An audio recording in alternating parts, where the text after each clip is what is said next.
Hello everyone, welcome back to the channel. So yesterday we have discussed about arrays and we were about to learn 3D arrays. So we have completed till now the one-dimensional array and two-dimensional array, and today, as I have said, that we are going to learn about three-dimensional array. So before that, we'll just have a quick recap that what one-dimensional array and two-dimensional arrays are, and then we'll proceed further with the three-dimensional array. And also today we are going to learn about objects in Java. So I think that today's session might be confusing, so I'll just suggest that you just have a revision for today's session again after today. So let's get started. So yesterday, as we have discussed about arrays, so why do we need arrays? If I have a large data of the same type and I want to store inside a variable. So for example, I want to store 7 elements and I don't need to create multiple variables like int a, int b, int c and all. So I created an array and I started storing the elements inside it. But after that we discovered 2D arrays as well, in which we were having arrays like this. For example, the array of size 4, and internally they were having their own compartments or internal arrays. And we also saw how we can have this flexibility of different number of compartments in it. So we have discussed all the syntax for one-dimensional array and two-dimensional arrays as well. So today we are going to learn about three-dimensional array, and after that we'll proceed with the objects in Java. So let's get started with three-dimensional arrays. So you all know that how two-dimensional arrays gets their value or how they are stored inside the memory. So let's say this is a two-dimensional array. So you know that this will have inner compartment. So let's say we have two compartments in each of the major indexes. So let's say this is 0th index, first index and second, and each of them have two compartments 0, 1, 0, 1. So at this level it was our 1D array. After separation of this or after inner compartments, this became a two-dimensional array. Now if I say that this further gets divided into further compartment, then what it will become? It will become a three-dimensional array. So let's break it. So this will internally have another compartments as well, and we'll see how we can declare this and how to perform operations on this.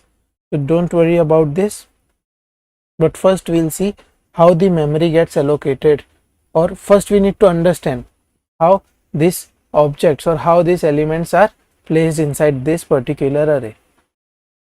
So now, yes, so this was the first level, that is 1D array. After the separation or after the inner compartments, this became a two-dimensional array, and after further separation or after making further compartments, this became a three-dimensional array. So how many elements altogether I can store? We can store 2 plus 2 plus 2 and 2, 2, 2, that is altogether 12 elements I can store inside this particular array. What is the length of this array? So let's say this is x. So if I say x dot length, what will be the length of this particular array? Can you guess that?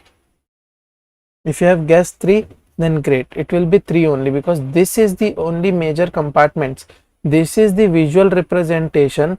This 2D and 3D is the visual representation that I have I have used for explaining you what happens internally. You all knows it. So what happens internally is, this is the actual array of size 3. So the size of this is 3. The indexes 0, 1 and 2. So internally they have, internally they have two compartments like this, but each of these compartments have internal compartments as well. Am I right? So as I said that till now it is a two-dimensional array, but now I said that this two-dimensional array again gets means further separated, so it again have several compartments inside it. So what I can do is this, I need to divide each compartment into two parts again.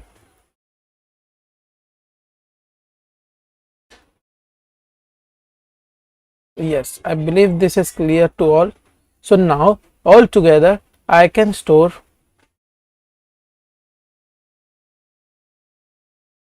all together I can store 12 elements, but what is the size of this? The actual size is 3.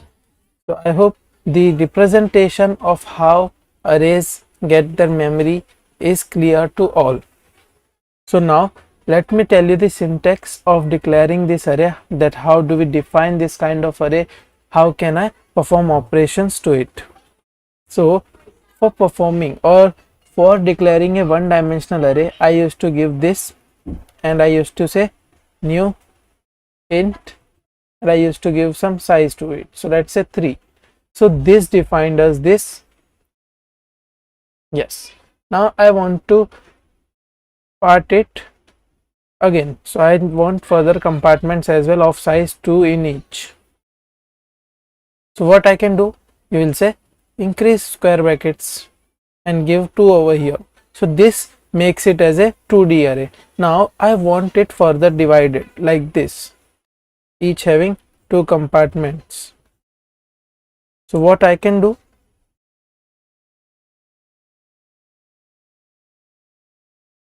I can do, or I can add an extra square brackets like this, and I can give 2.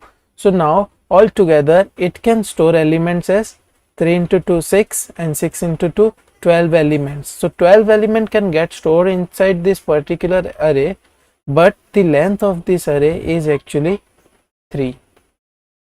So I hope this is clear to everyone. So now let's try this implementation. All right, so this is our Eclipse. I'll just comment our yesterday's code. Okay, so int 3 square brackets, let's give it the name as x and use the new keyword and type again, and I need to define the size to it. Yes, so this will create an array of size 3, but internally it will have a 3-dimensional structure. That means each compartment will be further divided, and the divided compartment will also again further divided. So let's say this 3 says us to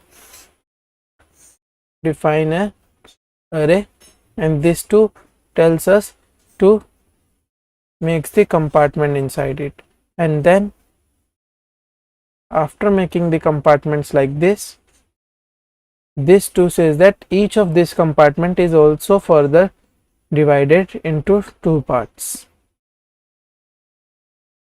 So what we can conclude by this is the actual array is having this actual array of size 3, each compartment is having internal arrays like this, correct, internal array of size 2. So this, the first index have internal compartment of size or internal array of size 2. So we can say that this array is having another array inside it, and this array, or I can say each element of this array is again another element inside it.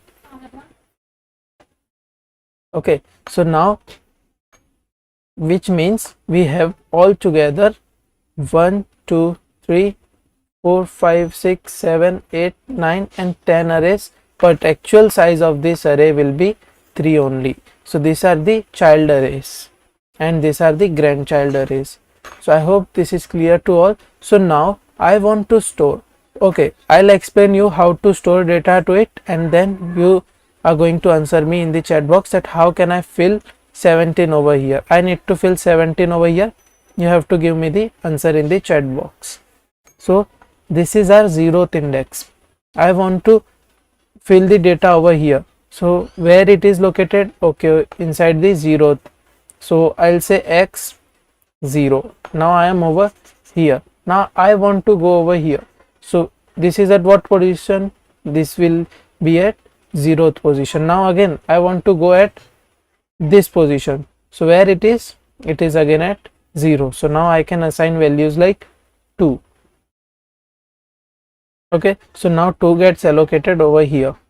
So if I give value over, if I want to give value over here, what I can do is x, again I want to go to 0, again I want to go to 0, and then I want to go to 1, and then I can assign any value like 60.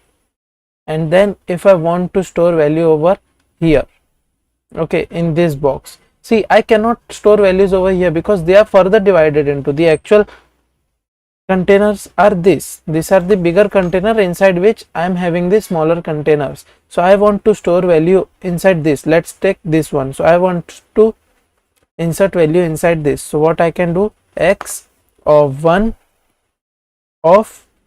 again.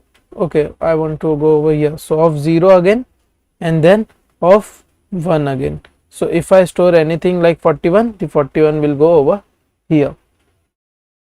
So will you be able to give the output or give the syntax for providing value at this point? Can you do that?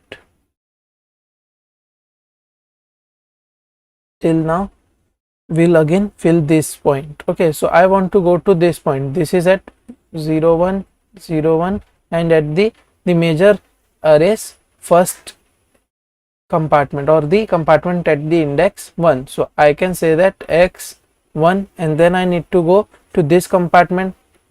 So 1, and then I again need to go to this compartment. So I can say again 1. So which will give, and then I can store value as anything. So now this 9 goes over here. So yes, so you are saying that 2 0 and 1. So let's discuss that. Okay, so this is 2, okay, this is 0, and this is 1. Absolutely right. So to provide data over here, what I can say or what I can use is x of 2 0 and 1, and then if I assign any value like 17, then this 17 will be stored over here. Correct? Yes, great. So now let's do some practical.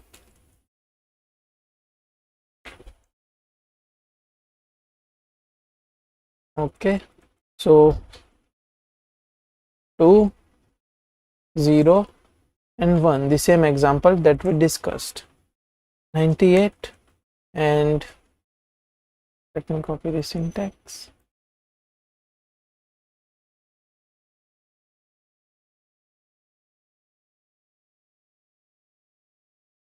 Okay, so if I want to store the first element 0 0 and 0, then I can say 0 1 1.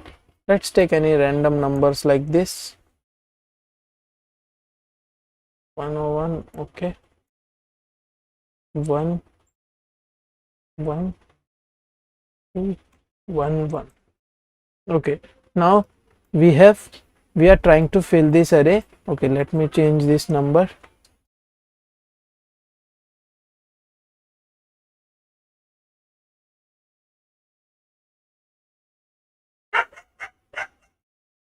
All right, so now what this will do behind the scenes, it will go look for where the x is pointing. So let's say x is pointing to this location, and over here I am having a 3D array. Now I want to go inside the second compartment. Okay, this is a second compartment. It is further divided into 2 compartments. So now inside the 2 I need to go to the 0th one of them, and the 0th one is further divided into 2 compartments. So inside the 0th one I need to go at the first position, so that is this position. So the 98 will be stored over here. So now for this I need to go to the first compartment, that is 0th, it is further divided into 2 and each of them again divided into 2. So I want to store 8 at the 0 0 0, that is over here, then 0 1 and 1 for this. So 0 1 and 1, this will store 9 over here, and then this 1 0 1. Now I believe that you have got a better understanding that how the values get assigned to the three-dimensional array. So 1 0 1, so 1 0 and 1, so the value will be stored over here, and then 1 1 and 1, so 932 will be over here, and 2 1 1 2 1 and 1, so 65 will be over here. So now if I retrieve, okay, you are going to answer me for this question and then we'll proceed. So what will be the output of this? Till then I'll cover another outputs. So if I do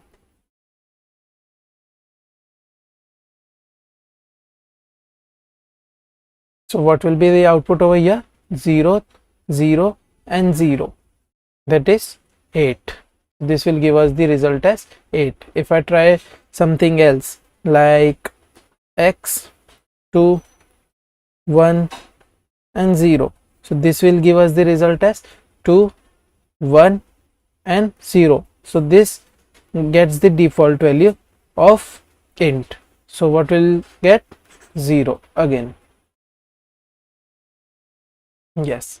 Now if I try to print this, so x 0 1 and again 1. So have you guessed the output for this? Yes. So if I do this, we'll get the result for this 9 over here. Okay, so Suraj is saying that we'll get 972. So let's check 1 1 and 0. Can you see this? 970, yes, we'll get 0, we won't get 932. Okay, 932 is present at the first index. I gave the 0th index, so 0th index has not get initialized yet, so it will get the default value to it, that is 0. So we'll get 0 printed in the console. So let's use this out to print some values. So x, if I use 2 0 0, what output will get? We haven't initialized 2 0 0 yet, so we'll get an output as 0. Yes, because 2 0 0 we haven't initialized yet, so it will get the default value. If I try to print this, then let's see what output do we get, and it is obvious that we'll be getting the correct output. See, we get the 98. So yes, we have completed the arrays till now.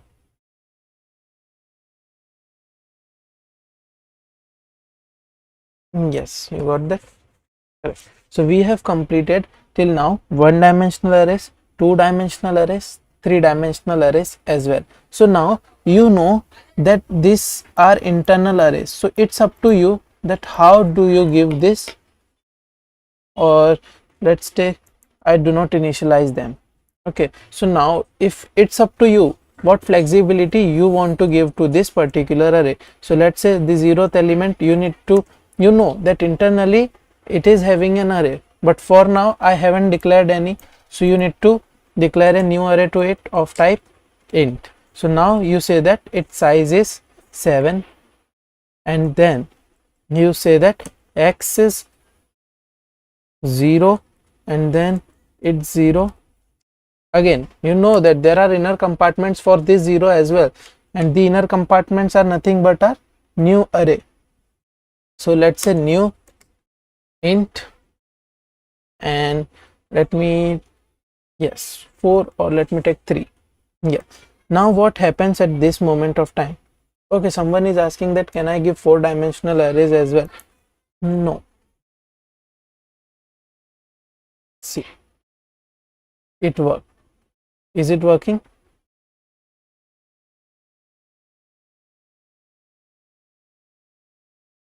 No, it is not working for now, and we'll see that. But now for we have to clear that why do we get this error over here. So now this says that this first element over here, first we'll clear this point, then we'll move to the next point. So this says that at this moment what we have done, we have just created a array like this, and I have just done this, but I haven't given this any declaration over here.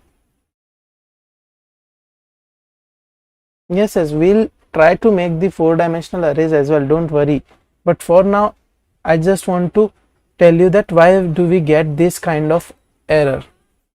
Okay, because previously we were able to do this, correct? But now what these three, and why do we get this error? We'll fix this, then we'll move to next one. So why do we get this error? See, this arrows does nothing. It says that okay, if you use this means an array, and if you use another square brackets, which means this is having inner array, and if you use another, which means this internally has an array as well. So which means this, the first array have internal 2D array, correct? So the first 1D array has internal 2D array. That's how it becomes the 3D array. So over here I need to provide a 2D form, so I need to give another square brackets so that it says that okay, you have declared a successful 2D form to it, like this. So let me try that, and then we'll explore that one as well. So I can give this as empty for now. Now let's see what happens now. Okay, yes, so now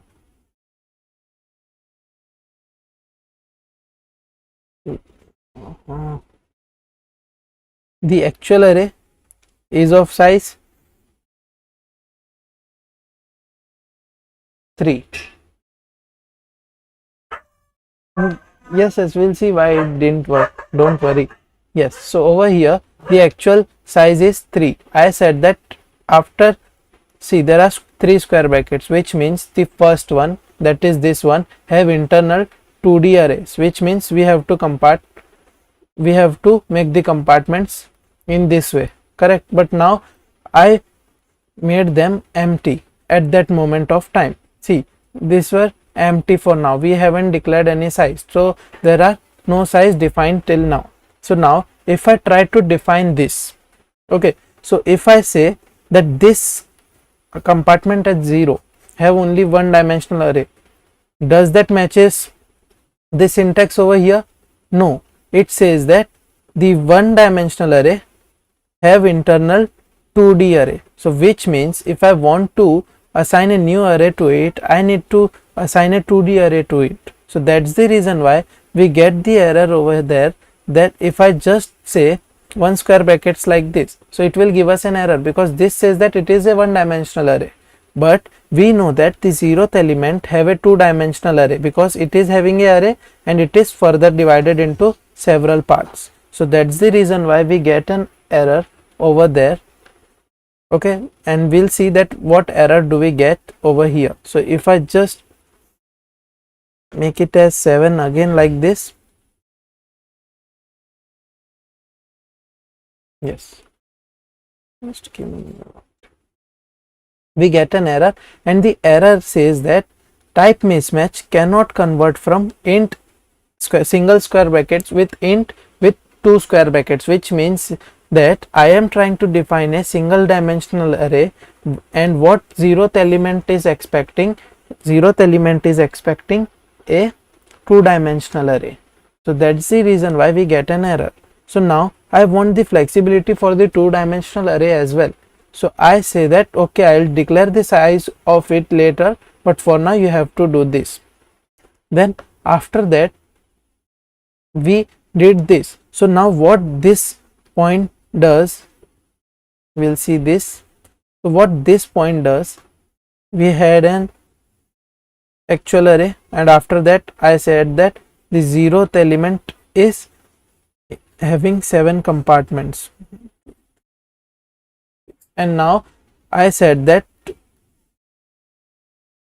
the 0th compartment of this second array is further divided into 3 parts. So this is the flexible syntax that we can use for it. Now again, 3-dimensional arrays are not much used, so if you are getting confused in it, don't worry, you won't, I don't believe that you will be facing or you will be using 3D array that often. So don't worry about 3D array. You have to be like, you should have a solid understanding of 1D arrays and 2D arrays. So then too we are working on 3D array, and after that if you are asking for 4D array, but again it will get a complex and complex. I need to divide this one as well, and this syntax will get again very much complex, because over here just these 3 lines of code just define this much of array, correct, and there are several others. I need to define this as well, I need to define compartments to this, I need to define compartments to this. So this thing is very complex, so don't go into this.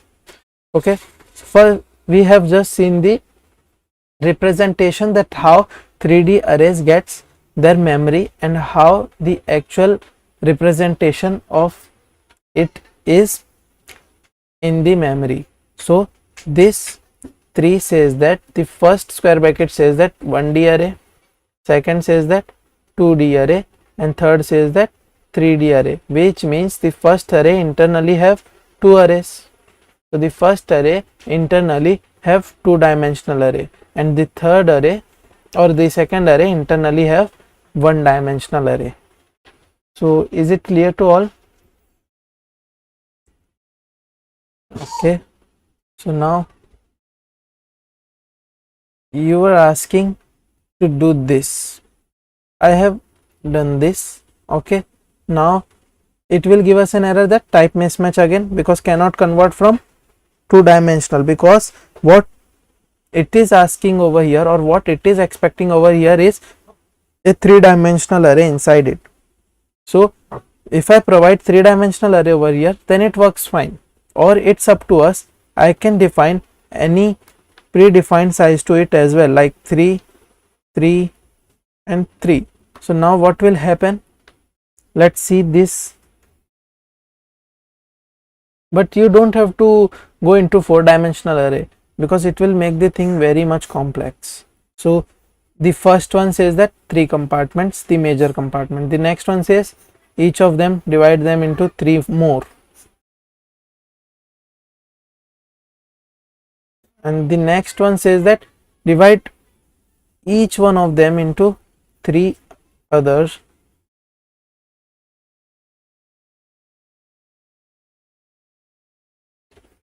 But you won't be seeing any concept regarding the 4D arrays, because it gets very complex at this time.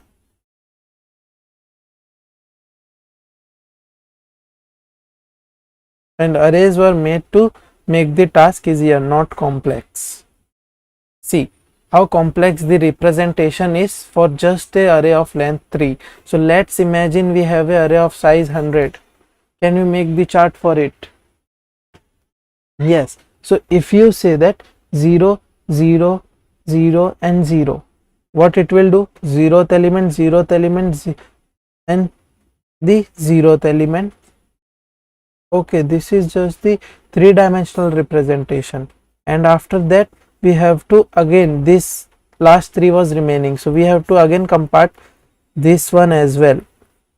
See, it is getting complex and complex. My screen is not sufficient for this chart. Okay, so now 0th, 0, 0 and then 0, then you are going to put the element over here. Okay, so Suraj is asking that instead of integers we can also add floating point numbers and char into arrays. As I said, arrays are non-primitive data type. It's up to you. See, whenever you declare a variable, is it any mandatory stuff to always use int? You will say no. I have created a variable with byte data type as well, with double data type as well. So is x a variable? You will say definitely. So it's up to you which data type you choose. If you're choosing int, then okay. If you choose an int array, then that's fine. If you choose a double array, then too it's fine. This is just an example. It's up to you that which data type you choose.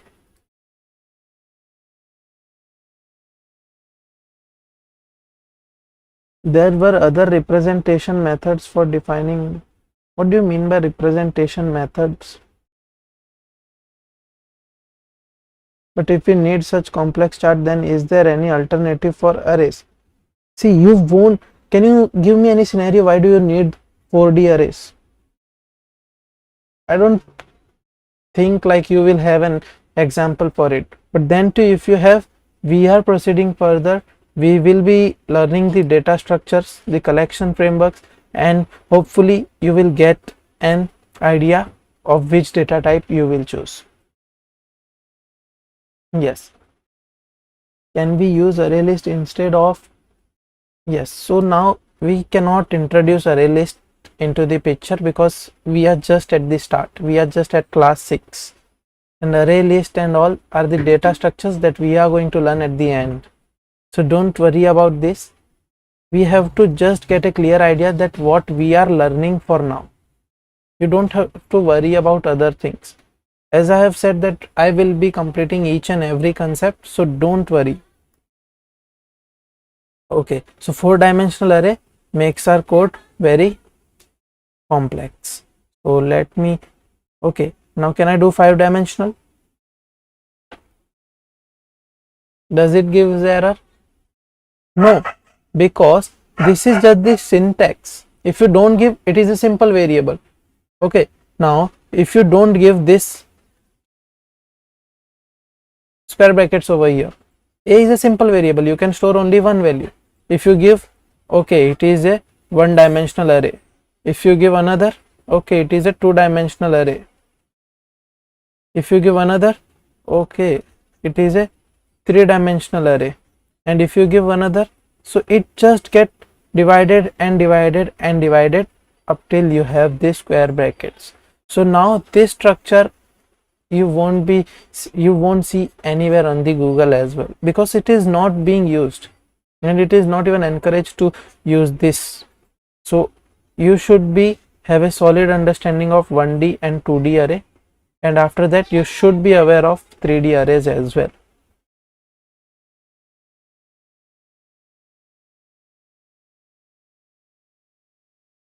Okay, so now let's proceed further. So I hope arrays is clear to all. 1D array, 2D array and 3D arrays. We saw how arrays get memory, means what is the representation of array, and we also saw how to fetch value of a particular index. We also saw how to store value at a particular index. We also saw how to get the length of the array, and we also saw that if we have multi-dimensional, which means each dimensional have further sub arrays. The compartments that we are referring is actually a array. So that's the reason why we use the new keywords internal as well, and we'll see why do we need new keywords. Don't worry about that. Okay, and we have also saw how to retrieve the data from an array. So I hope arrays section is clear to all, and if you have any doubts you can ask me. And now we are proceeding with objects.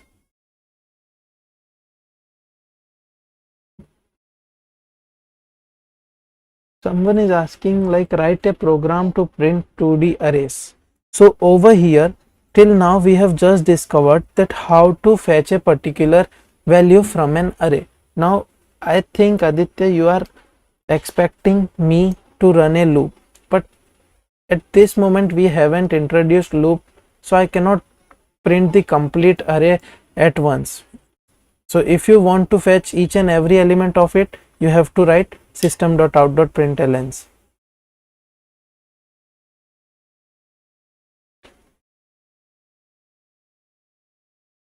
Okay, so now let's proceed further with objects. We'll again come to this, that how this x gets allocated, because we have used new keywords, and as I said, these are non-primitive data types. So again, as I said, non-primitive data types won't be clear for now. So now we are proceeding with objects. So what do you mean by objects in real life? Object, you will say that okay, they are objects, like they are things, correct, like a mouse, cup, or anything like that. So these are objects. Okay, a building is an object, your system, the laptop is an object, correct. So all these are objects. So these are the example of an objects, like the desk, the system that you are using. These are the objects in our real life. So this is something, or we can relate the objects in Java like this only. So let's say, why do I need a class? You need a class for storing some values to it, correct. As I said, class is like a container for now. Okay, but now what if, okay, let me take a real life example. So let's take a class is a student. Okay, class is a student. I have to store some data of this student. So I can say that string, don't worry about string. Okay, so string name is equals to, let's take some name as Rohan. String email, let's take some value at the rate some values. Okay, if I take long phone, I will give some numbers over here. So these are the detail for this particular student, correct. Now what if I want to introduce another student? You will say, I'll create another class, student 2. What if my program is for a university?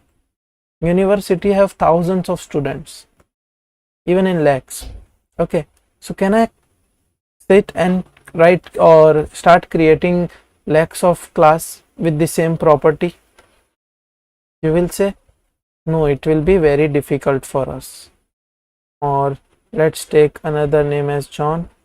So it will be a difficult task for creating different students or different classes again and again. I have said that this class is kind of container.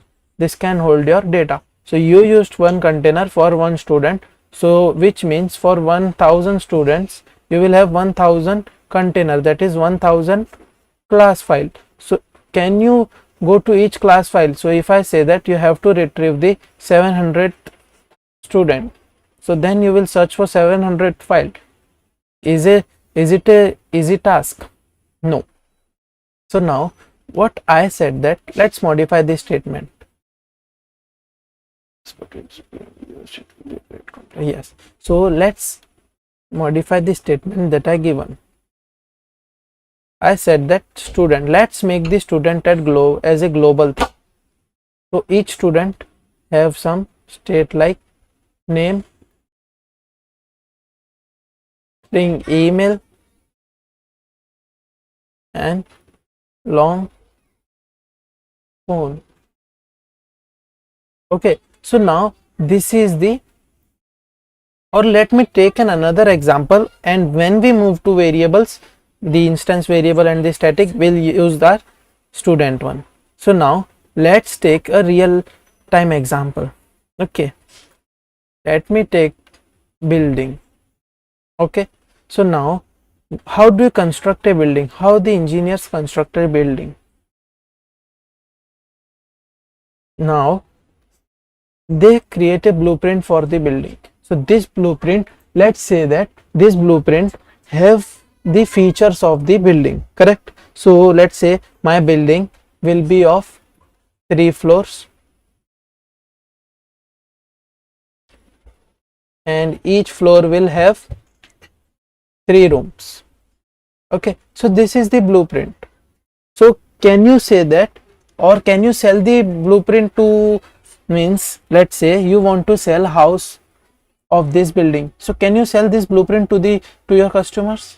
You will say no, it is just a piece of paper, because this piece of paper is something that just gives us the feature of that particular thing, correct? So now how the engineers works, they refer to this blueprint and try to make a building.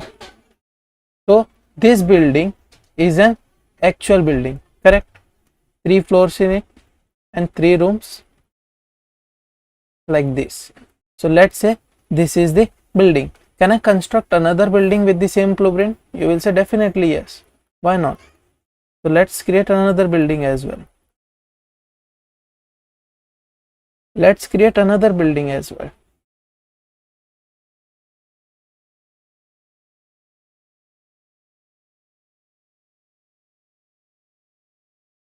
Yes. So now can you say that which one of them are real entity? Is the building real entity or this piece of paper? You will say building. So this building is nothing but our object, and this blueprint is nothing but our class. I believe that it's getting a bit clear. Yes, although it is not 100% clear, but we'll try and understand it again. So now this class is a blueprint. The blueprint for it is a blueprint for constructing my building. That is our object. So you have been like you have seen some definitions like class is a blueprint for creating an object. So this is the reason why class is said to be a blueprint for creating an object. So for creating an object you need a blueprint. So for creating this building you need a blueprint for it. So if there is no blueprint, the building will not get constructed. So class is just the blueprint and the object is the actual thing that gives the building the life. So we can say that class just have the state, but the building have state plus behavior. This is the life and this is just the demo. We can say that this is just the blueprint, the piece of paper, and this is the actual building. So this again you would have seen on the Google that yes, class is a state and object is a state plus behavior. Now I hope that this is understandable to all, that what is the difference between a class and what is the difference between class and objects. So class is a blueprint for creating the object. So what is object? Object, we can say that it is a kind of real entity that is created using a class. So objects have all the features that a particular class have. This is how building is created, correct? The building says that the building have 3 floors. How these are created? Referencing to this particular class. Does this building have 4 floors? You will say no, because it has followed this particular blueprint. So how can it have some variations? No, it won't have any variations like this. So yes, is it clear to all? Now let's try to understand how do I create a object. So okay, so now yes, so now let's say our example of student. So now we have created a class whose name is student. Now this have some features. This student have some feature like name and email. Let's take only 2 entity over here, only 2 attributes. Okay, now you know this is just the blueprint. Now as I said that this building, the class building, was just the blueprint, correct? Floors, rooms, stairs, whatever we can take. Now this, using this blueprint, we have created 3 buildings, and now each of these buildings have their features. exp class 5 is class and all the students are objects. Yes, so this building was the blueprint for creating this particular buildings. So these buildings were created following this class. So we have discussed that how this building is known, or why class is known as the blueprint for creating an objects. So now I'll say that we have a class student, it have some feature. This is just the feature of all the student that all student possess. So now I can create 100 objects of that particular student class, which means these 100 objects are the actual student, but they are created using this particular class because I want all the student to have this attributes inside them. Okay, so I have created 100 students using this particular student. So see, I have created just one file, one class file for this student, and I have created 100 buildings of this particular building, or I can say that 100 students using this class. Now your question will be, how can I create a object for a particular class? Now you have an idea that the difference between the class and object. So for creating an object, you have to see, now for creating or for storing a value, let's say 5, what you did, you declared a variable, use the equal to operator, and then what you did, you define its type, correct? So now you used a variable. See, now each student should have some variable to point it, right? Should have some name, so that whenever I want to search for a particular student or want to search for a particular student's detail, I should call it directly. So let's say, see, whenever you want to retrieve this 5, so you used a variable a for retrieving this 5. So for my current student, or for if I want to create a student, I will create a variable, I will store some values to it, and this variable should be of type, if it is of type int, then can it store the details of this particular student? You will say no, int will store only numbers like 1, 2, 10, like this. So if I use the student over here, this student is same as the name of our class, so which means I want to create a variable of the type class. So is this student predefined by Java? No, you have created this particular class. So this is nothing but a non-primitive data type. So you have created a variable of type of this class, that is this. So now, as I said, int a, this int gives the feature to a of 4 bytes and only fixed numbers, correct? So now the student will also give some features to s, correct? So now let's say our actual class have name and email. So now as soon as I do this, s will get some features, correct? So the feature will be like name and email. Okay, but now this thing were predefined like this.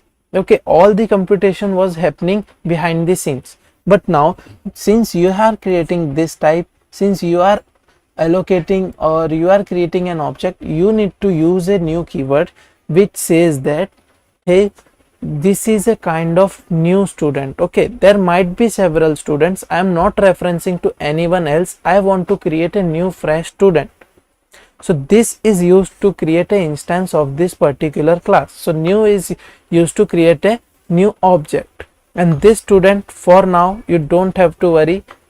Actually this is a constructor, but again we have not gone to the constructor topic yet, so don't worry about this step for now.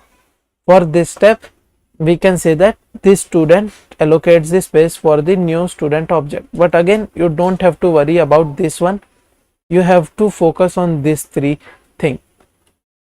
So is it clear to everyone that this s is just the name whenever we want to call this particular student, or whenever I want to get the data of this particular student, I will call s. Now this student gives the type of the variable, and as soon as I give the type, this student will have some features like this.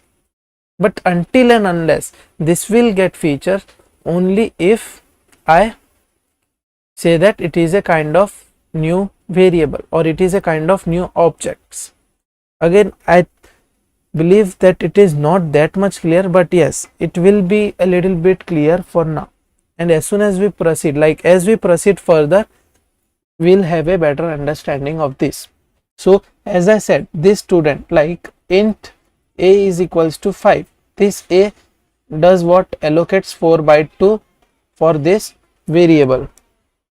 This a allocates 4 by 2 this variable, correct? So now again, this student allocates a space for the variable s, correct? So this student allocates some space for this s. Now your question may be, so what space does this s get, or what is the space do a object get, what the size of the object is? So now the size of object is not predefined, it's bit specific, or I can say that it's JVM specific. Now you will say, then tell me the reason why it is JVM specific. See, a student can have 3 attributes as well, can have 4 attributes as well, can have 10 attributes as well, and this attribute type differs. Let's say the 3 attributes are of type int, 4 attributes are of type long, or 5 int 5 long. Okay, so you are the one who defines the data to it, but you are, when you create the s, it depends upon the what thing or what is there inside that particular class.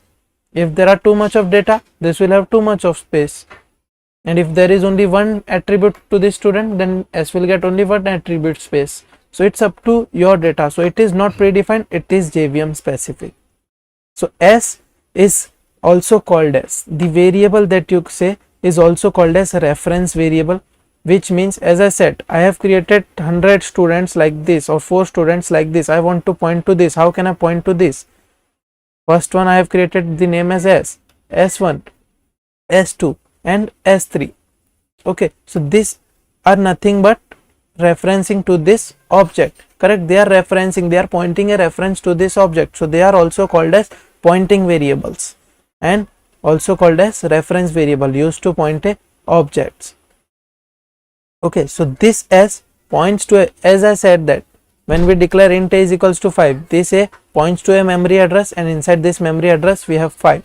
So the same goes for s as well. The s points to the object's address, and then it have the address inside that particular address. Can class be reused? Some you are asking that, can class be reused? So I have created a class, I have given some feature to it. I have created 4 student of it, correct, using this syntax. So am I reusing the class? Definitely yes. I am just using this line, and this is giving the feature to all of them, whatever feature this class have. So which means I am reusing this, correct? So that's the reason why I have not created 100 files differently. I know that all the student will have this feature only, then why should I create 100 files for 100 different students? So I have created one file, and I am using that particular file for all of these objects. So is it clear? Yes. So now the last point over here says that objects live on heap. So this point we have discussed till now, and this point we won't be covering today. We will cover this point in a next session, because we have to again have a better understanding what is a heap memory and how objects get stored to it. But before that, we need to pre-process this data that we have covered till now. Like, it is confusing for now, but if you give time after this session, just revise the topics. Okay, you revise these topics, give it a time, try to practice just 10 lines for each concept. Okay, because we haven't discovered much. 10 to 20 lines if you practice, if you create 10 different objects, okay, then we'll see, then you will have a better understanding of the concept. Try to create a 1D array, then try to create 2D array, and then inside the 2D array try all the syntaxes that we have discovered. Then try 3D array, and again do the same. and try to get as much as error you can. Try to get how means when you get array index out of bound exception. I have shown you, but you should be doing it by yourself as well. Okay, so I hope today's session was clear till now, and in our next session we'll discuss what is heap, how objects get stored, and how the variables and what means how do I declare a objects we'll see in practical as well. And tomorrow we'll also see what are instance variable, what are static variable. We have missed that when we were dealing with variables. One more thing we have missed was local variable. So again, this won't be covered now. When we move to method, we'll cover this, but tomorrow we'll be covering instance variable and static variable as well. So we'll see what is the difference between these two kind of variable, but before that we'll see what is heap, how objects get stored in the memory, and how the allocation takes place, what is the stack and heap. We'll get a clear idea of it tomorrow, but for now you have to understand the concept that we have covered till now. What are objects, and then how they are allocated, and how can I use that, like what is the need of creating objects in Java.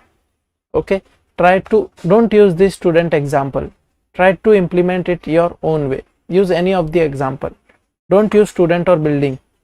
Okay, because you can take any real-time entity. Okay, you can take car is a real-time entity, create a class of it. Now you need to create object of it, but before that give some values to it, give some feature to it, have wheels, number of wheels as a variable, fuel capacity, fuel tank capacity, mileage, and all like this stuff. So it's up to you how you practice, but tomorrow we'll again have a practical explanation of this, how objects can be created. So I hope today's session was clear to all. So if you have any doubts, you can ask me or you can put in the comment section, and we'll catch up tomorrow at the same time. So thank you everyone for joining today's session.